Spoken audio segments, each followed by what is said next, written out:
সমস্ত প্রচেষ্টা বিফলে গেল, অবশেষে মারা গেল বন্য হাতির টিউমার। এখানে উল্লেখ করা প্রয়োজন, অতি সম্প্রতি আগরতলা থেকে ধর্মনগরগামী রেলের ধাক্কায় আঘাতপ্রাপ্ত হয়ে মারাত্মকভাবে আহত হয়েছিল বন্য হাতিটি। টিউমার নামেই পরিচিত ছিল হাতিটি। এরপর থেকেই হাতিটি দুর্ঘটনাস্থল অর্থাৎ তেলিয়ামুড়া মহকুমার মহারানীপুর কপালীটিলাস্থিত শালবাগানের জঙ্গলে অবস্থান করছিল।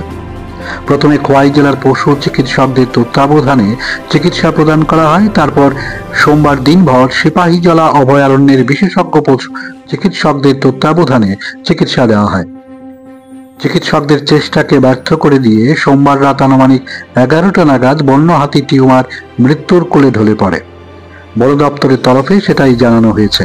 এভাবে রেলের ধাক্কায় নির্মমভাবে বন্য হাতির মৃত্যু হওয়ায় ঘটনার পরিপ্রেক্ষিতে ব্যাপক চাঞ্চল্য তৈরি হয়েছে।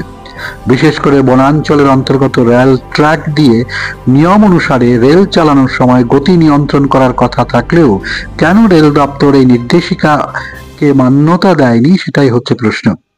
বিভিন্ন স্তরের উচ্চ পর্যায়ের আধিকারিকদের উপস্থিতিতে ময়না তদন্তের পর মাটি চাপা দেওয়া হয় বন্য হাতি টিউমারকে। হাতি তো মারা গেছে, দুঃখ লাগছে আর কি, আমরা তো দয়া আছি। তো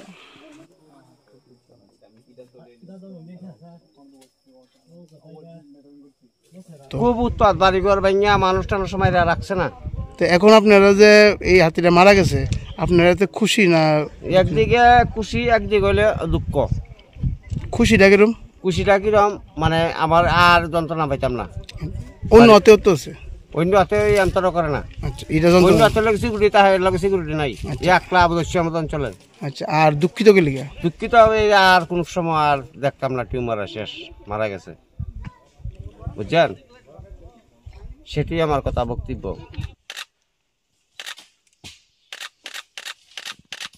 আরেকবার করো।